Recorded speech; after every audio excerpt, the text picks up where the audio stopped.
60 Minutes Rewind. Even if you don't follow college basketball, you've probably heard of Bobby Knight. He's the coach who touched off an international incident at the Pan American Games last summer when he was charged with socking a cop. That came as no surprise to sports fans because Bobby Knight is just that kind of fellow. If he weren't the best basketball coach in the country, and a lot of people say he is, or if his Indiana University team were not a national contender, which it is, we would probably still be doing a story about him. Love him or hate him, and there are plenty of people on both sides of that issue, he is bigger than life and meaner than a rattlesnake. You're crazy! The goddamn ball is that far off the bucket! Christ, you can't even see that where you are! The ball is on this side! At Indiana, this scene is as common as a ball going through the hoop. Between you and the thing! We're getting beat because we're just not tough enough in the way we're playing. That's the whole thing. We're not tough enough on the board. We're not tough enough handling the ball. We're not tough enough moving the ball. Now let's don't have anything left after 10 minutes. And then we'll just play on guts from that point on. But let's throw everything we've got into the first 10 minutes of this half. At the age of 24, he began coaching at West Point and led Army teams to the few winning seasons they ever had. In 1972, he came to Indiana and quickly turned them from also-rans into NCAA national champions 4 years later. But no matter where he is, he always acts the same. He yells at his players. Who in the hell is guarding Hansen? Well then, goddammit, get him! He puts down reporters. That's just how good I feel tonight, Russ. I'll even say hello to you. You must feel damn good. He screams at referees. Oh, no! He just went down! He even berates home crowds for not yelling loudly enough. But most importantly, he wins. And winning basketball games here in Indiana is as important as a good corn crop is to Iowa or a hit season is to Broadway.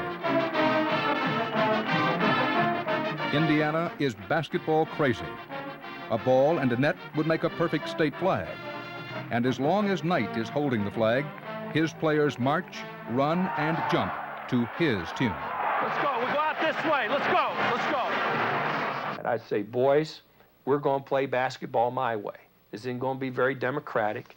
We're not going to vote on what offense or what defense or who the hell's going to play or anything, because I've forgotten more about this game than you're going to know, and we're going to play it my way.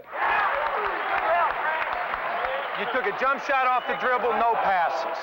Your next shot is a jump shot with one pass. Now, are we running your offense or mine? Both his offense and defense seem more suited to a battleground than playground. He permits little individual freedom, few flashy moves, no one-on-one play. Knight stresses the fundamentals. He considers himself not so much a coach as a teacher. Indeed, one history professor calls Knight the best teacher at the university, period. Other professors say his winning-at-all-costs attitude and intimidating ways make him the worst influence in the state. Tell Bushy one pass and a shot again. We just, damn it, we'll tell him. Knight's philosophy is the same off the court and seems wildly out of bounds to many of today's Indiana students. It's important that people know what the hell you think when you're the man in charge, and I try to leave little doubt as to exactly what I think about most issues. Somebody says to me, how do you get your teams to play as hard as they do? Your teams play harder than almost any other basketball team I watch. What's your secret? Well, there's absolutely no secret. You're either going to play hard or you're not going to play. That's a great motivational device. His method of motivating is maybe one of the things that people object to. I think he motivates by fear a lot of times. Curry Kirkpatrick, college basketball writer for Sports Illustrated. It's scary sometimes, some of the things he does with young, impressionable college players. Now, I think if he went to the NBA, did the same thing he does in college, he would either have the best team in pros, or he would be dead within a week, because some of the pros would beat the hell out of him. 10 of Knight's players have made it to the pros. One of them, Quinn Buckner of the Milwaukee Bucks. When you get out on the court, he asks you to do one thing, and that's just give him 100% every second that you're out on the court. And I personally don't think that's asking a lot. Sometimes he's so intense that he gets so involved in the game, and yelling at some players really destroys them. I don't mean permanently, it's just for a certain period in their life, it was like this is the toughest thing they've ever been through. And my whole goal as far as being on the basketball court was winning the NCAA championship. And he motivated me to get out there every day to do that. And he motivated the other guys on the team to do it. And it's hard to argue with that. Come on, move it, move it, move it. Enough players have quit to form a team of their own. Some are quoted as saying they were intimidated, humiliated, scared, frightened. One said basketball wasn't fun anymore and called Knight an SOB. Well, hell, don't nod about it. Do it. Let's go. I honestly believe that people respond who are competitive best to criticism. I sometimes think that praise makes us a little lazy. Come on, be ready, Ray, be ready! See, I'm a great believer that none of us works to potential. Right, I believe the most detrimental, singular thing in society is human nature. I think human nature dictates that instead of working on my jab step, one dribble and jump shot for an hour, I work on it for 15 minutes and then I go watch what's going on around the swimming pool. You know, I think human nature, to you, to me, to players, is the toughest opponent that we have to fight. A former coach who never beat Indiana is Al McGuire, now basketball commentator for NBC Sports. He expects when you play for him, if there's a ball on the floor, you dive for it. You don't have to come up with it, but you must come up with spalling on your forehead. And you must leave some of your blood on the court. It's a constant maximum effort, that there is no softening, there's no marshmallow type of thing out there. It's almost blood and guts.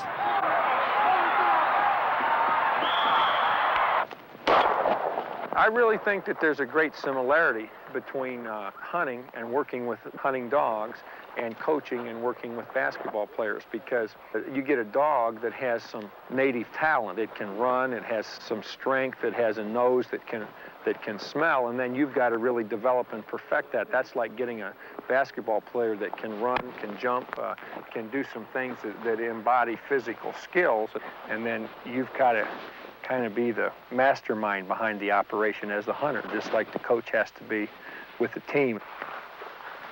During the 6-month basketball season, Knight's wife and 2 sons rarely see him except as spectators. I haven't watched half the games. My head's been in my lap this year.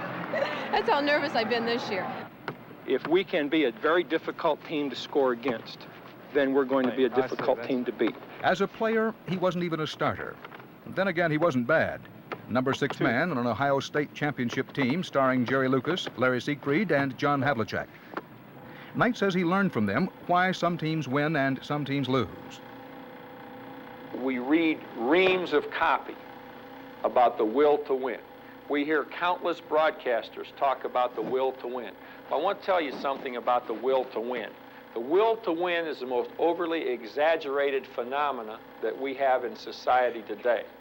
You have to have a will to prepare to win.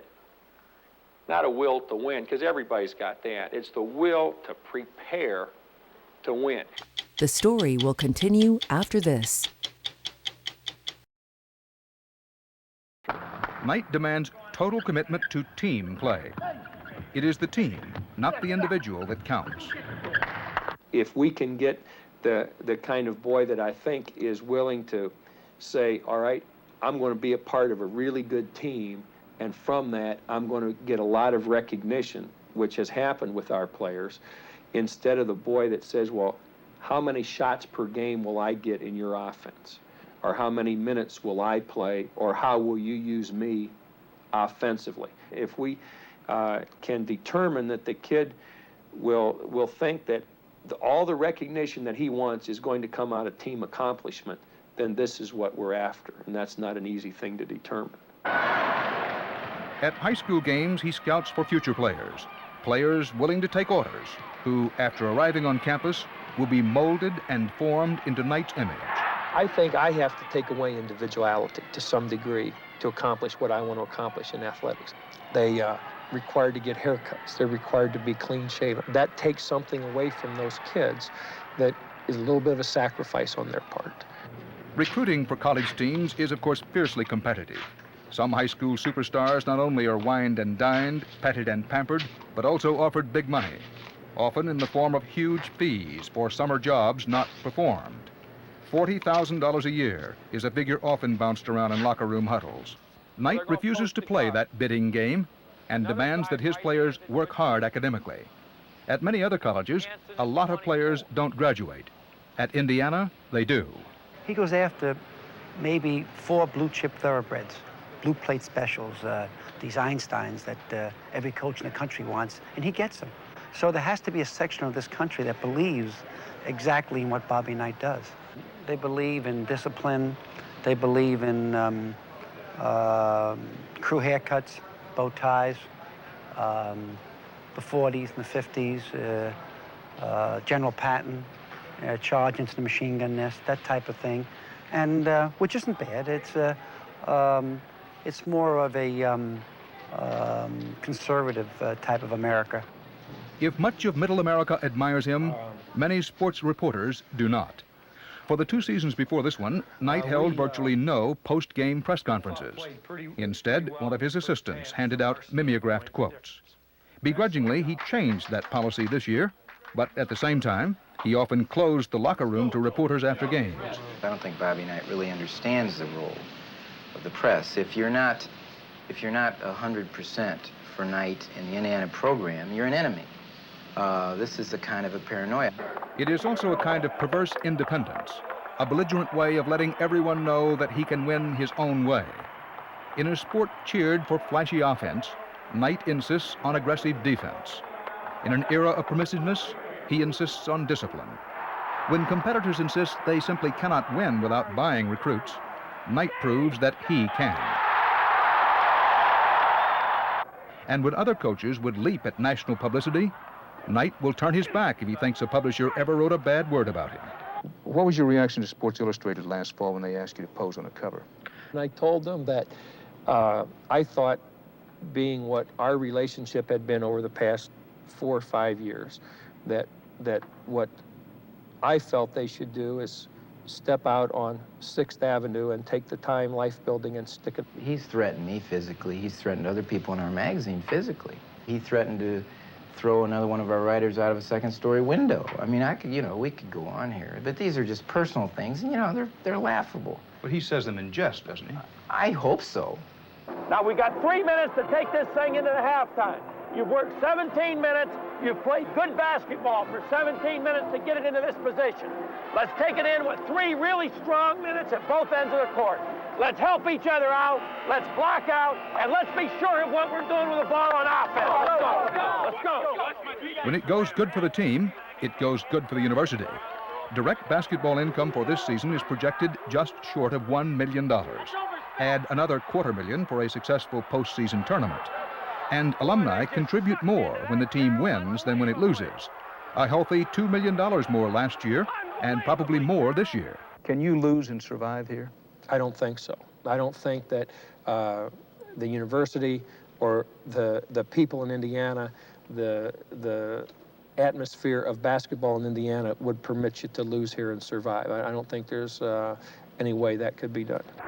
Last weekend, Indiana again won the Big Ten championship. This weekend, they began their quest for a 2nd NCAA crown. When Bobby Knight is involved,